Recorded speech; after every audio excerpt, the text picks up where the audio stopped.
So this video is a quick look on installing Microsoft PowerToys. Now PowerToys is a freeware system or product that will allow you to view SVG files. So you can see instead of just an icon, it shows you a little picture of what the product is, which is really helpful if you're looking for something and it's called something very generic, and you go, oh, it's that one. So anyway, it can be very useful. So Microsoft themselves produce this one, so it's suitable for PCs. I'm on the Microsoft PowerToys, so if you put this in the search criteria, this page will come up very similar to this. And you go down to install PowerToys. So we'll click on that. And it tells you your operating requirements, and it also recommends installing it via GitHub, which is a funny name, isn't it? So GitHub is a developer's site, or the Microsoft store. So you can take your pick. It's got either, whichever one's easier for you. It tells you the requirements, so it supports Windows 11, but it will support some earlier versions because I've run this on Windows 10 previously, so it should be okay. Oh yes, it says here Windows 10. Very old Windows, no, and I'm not sure if there's an equivalent one for Mac, so sorry Mac users. On the right here you can choose install from GitHub or Microsoft Store. I've previously installed from GitHub, and we'll install this one potentially from GitHub, but it's up to you which one you choose.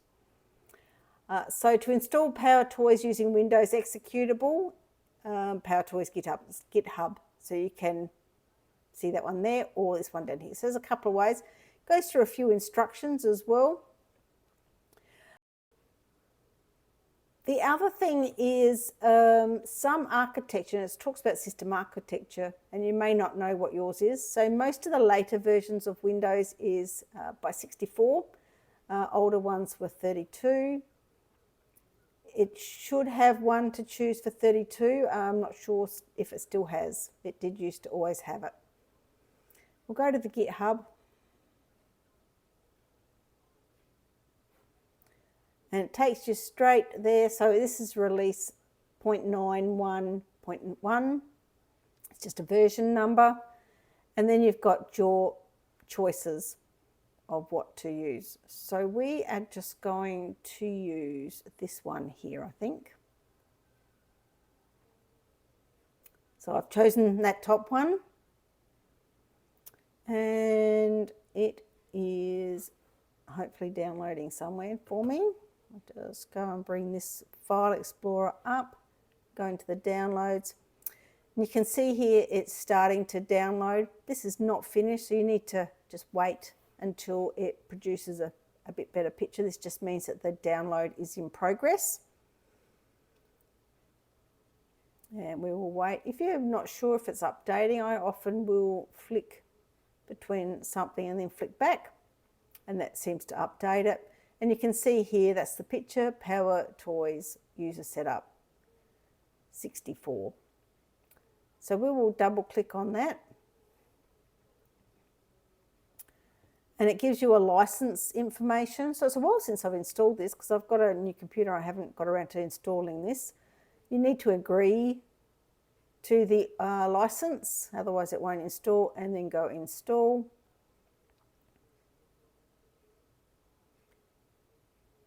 And previously it would just look like I've associated my SVGs with Affinity Designer. So the pictures above that I've described above is how it would look. And we'll just wait for it to unpack the install files. Windows usually asks if you're happy. Oh no, it's done it already. It usually asks if you want to install it, but because it's a Microsoft product, I guess it doesn't. And now it will offer some configuration options. So there is some documentation on how to use it.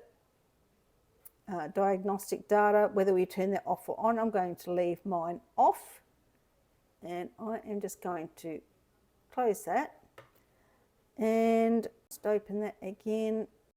And we'll just go over to some SVGs, where I've got a big lot of SVGs, right there. Design I'm working on. Refresh that, and this is the difference. So this is the old view, just that, with a link to Affinity Designer in my case. And that will stay that way because that is an AF design, so that's the actual Affinity Designer file. But the one next to it is the SVG, and that's what it looks like. That's what that design looks like. So I just go into another one. So it's actually a lot easier than the last time I installed this, which is good. And if you look, I'll just make this bigger. If you look, there's the SVG there, and I'll just refresh that. View, go large icons. And then they all flick to picture. That's Adobe Acrobat. There's the SVG. So often I will name things. So I'm just going to double click on that to bring the file up to name.